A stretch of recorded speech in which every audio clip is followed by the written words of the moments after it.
So what I look for in the baseline on a pull down, right? You have your obvious your wheel loads that you pull to, but then you're making sure that your cambers are all correct. I check caster, dynamic caster, just to know where it's going to and what my split is in the middle of the corner. I don't really care what my caster is in the middle of the straightaway. I'm more concerned what it is entry into the middle. Same goes for camber. You look for travel, cross member clearance to the ground. So like for the way we pull cars down, I use a fixed travel in the rear. So I pull the rear to the same travel every time, regardless of the load, and then pull the front to a total load. So I'll pull my left rear corner, or the conventional car, I'll pull the left rear down 1.5 inches and the right rear down 1.25 inches frame travel, which equates out to about 1.5 inches left rear shock travel and under 1 inch of right rear shock travel, which is pretty realistic. And then in the front, I just pull down to a total load and I group my tracks by load. So if you go to a real flat track, you're probably gonna make, the way I do it, I have my 4,200 to 4,400 pound tracks, which are pretty flat.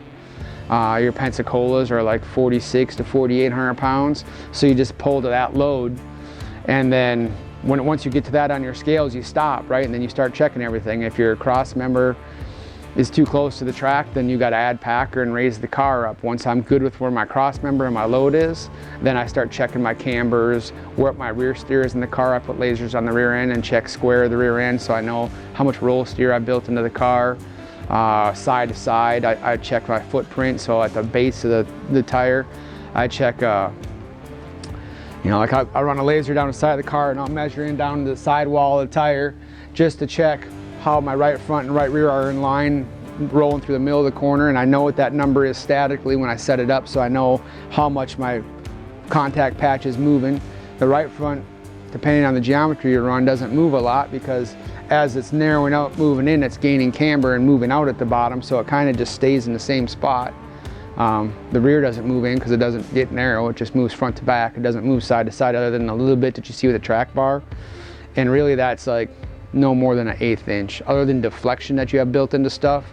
But with just vertical load on the car, if I see 1/8 inch of side to side movement, that's probably the max. It's usually around a 1/16 side to side.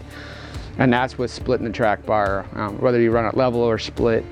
You see about 1/2 inch of left rear tire deflection, so the rest of it all shows up as frame travel in the right rear. So let's say you ran your track bar level, pulled down, you'd see 1/2 inch of travel on the track bar on the left side and probably 1.5 inches on the right side because of the frame travel, because the front's traveling so far.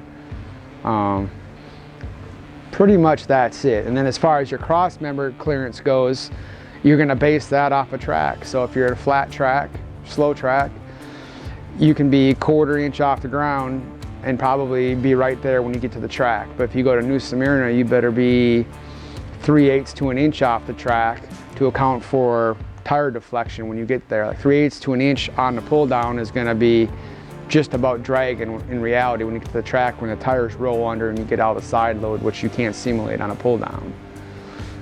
For the most part, that's it. And then, like I said, matching up your loads, making sure you know what the wheel load is you're shooting for from place to place. You watch how much cross falls out of the car.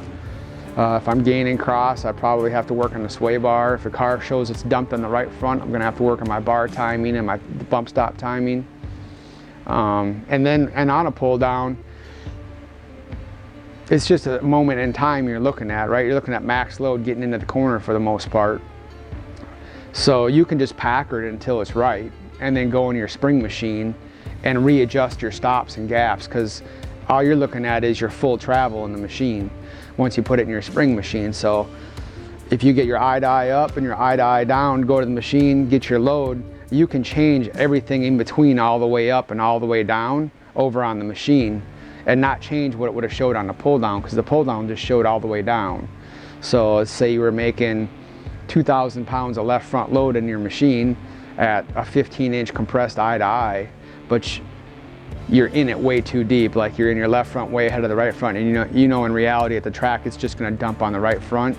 Well, then you can put a stiffer left front stop and open that gap up, and put a softer right front stop and close that gap up to where you pick the right front up ahead of the left front, and that'll fix all your timing getting into the corner and not have to pull your car down again, because as long as the bottom two numbers are right, you haven't changed nothing. All you've done is change how you got there, and you don't really look at how you got there on a pull down.